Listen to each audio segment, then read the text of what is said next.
Whether we like to admit it or not, a catastrophe is coming. This time, it's the retirement crisis. Every day, thousands of baby boomers, the individuals born between 1946 and 1964, reach retirement age, but fewer than half of them are financially prepared for retirement. By the end of the decade, according to economists, this catastrophe will render Social Security insolvent, severely damaging the economy and stock market, utterly swamp our healthcare system, and leave a significant workforce gap. Here's a look. Many Americans who are approaching retirement age are largely unprepared for the rising expenditures of specialized care. The 73 million strong baby boomer generation, the oldest of which turns 77 this year, represents an unparalleled economic challenge for the United States, as individual families bear an ever-rising financial burden. For individuals in the middle of the income spectrum, the issue is extremely tough. Their resources are too great for them to be eligible for federal safety net insurance, but they cannot afford the high cost of care on their own. According to a gap analysis by the Center for Retirement Research at Boston College, 18 million middle-class boomers will need care for moderate to severe needs but won't be able to afford it. Seniors who require some assistance with daily tasks can live independently in assisted living facilities, which are the fastest growing type of senior care. The National Investment Center for Seniors Housing and Care estimates that the average cost of care for seniors starts at $60,000 per year. But as individuals get older and need more assistance, the price increases.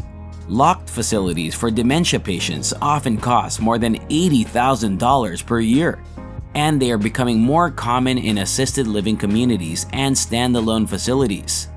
Also, many people's portfolios have lost 20% or more due to the financial market's dismal performance over the past year. Despite the fact that this crisis has been building for some time, the current macroeconomic environment, which has been made worse by the recent crisis of confidence in the financial system, has sped up the chronology of events that will cause many to become insolvent within their generation. For a generation of savers, inflation could be controlled, but its current spike has had a disastrous impact on household purchasing power. Those with fixed incomes are particularly affected by inflation. By reducing demand through rate increases, the Federal Reserve has been firm in containing inflation. Due to the collapse of demand, the labor market will be weak, leading to potentially significant job losses, and a recession is almost certain to follow.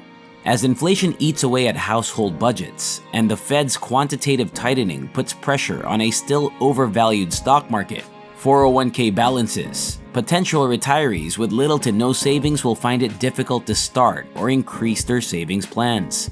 If a layoff results in a loss of income, households risk getting further behind. In this macro climate, only a select group of devoted savers will be able to afford the luxury of a comfortable retirement. That doesn't imply that Social Security will probably fail. While the nation faced a Social Security financing shortage in the 1980s, we have previously faced a similar predicament. In response, Congress enacted taxes on benefits and increased the full retirement age to 67. Before it's too late, count on Congress to take action once more. The OASDI tax cap, which will only be applicable to income below $147,000 in 2022 and below $160,200 in 2023, could need to be raised in order to do this. Altering how we determine cost of living adjustments or raising the retirement age once more may also be necessary. In other words, Social Security won't vanish, but in the next few years, expect some modifications.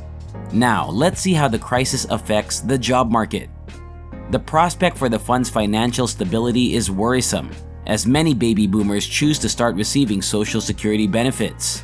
Economists doubt whether politicians will also bail out the country's population amid a continuing banking catastrophe that is requiring them to rescue large banks.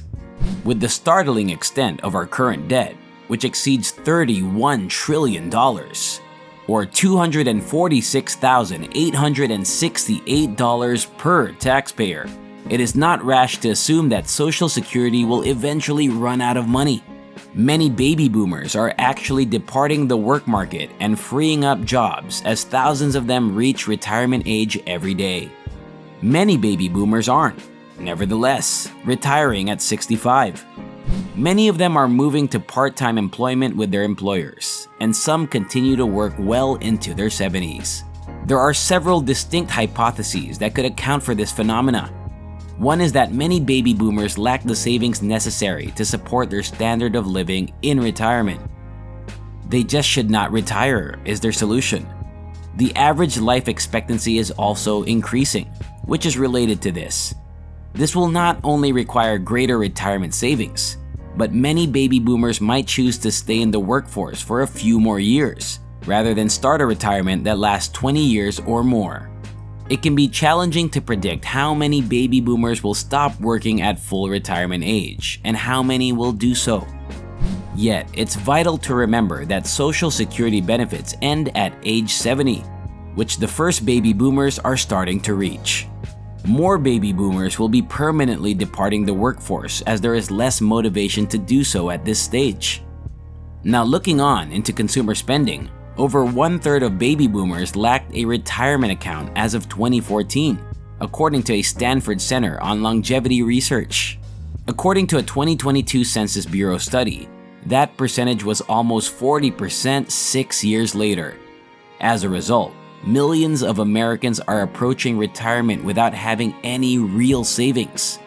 You'll need around 80% of your pre-retirement salary to maintain your present standard of living, according to a common rule of thumb. If you're an average earner, Social Security benefits will sadly only cover around half of that. You will need to drastically reduce your expenditures if you don't have any money.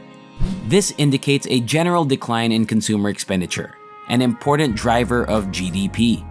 Spending declines translate into a decline in consumer demand for goods and services. As a result, firms will earn less money, which will hurt the economy as a whole. When millions of people exit the workforce and have less disposable income, expect the growth rate of the American economy to decline in the years to come. According to experts, as baby boomers start retiring, healthcare costs will soon exceed what most retirees have in savings. Because of this, a lot of healthcare professionals are issuing warnings about the declining affordability and accessibility for many people. This is not just a retirement catastrophe, it is also a financial and economic crisis that will affect all of us. All of this indicates that our policymakers are failing to help older Americans, thereby robbing our younger generations of their future. In fact, at this juncture, America's future appears less wealthy and bright and more gloomy and frightening.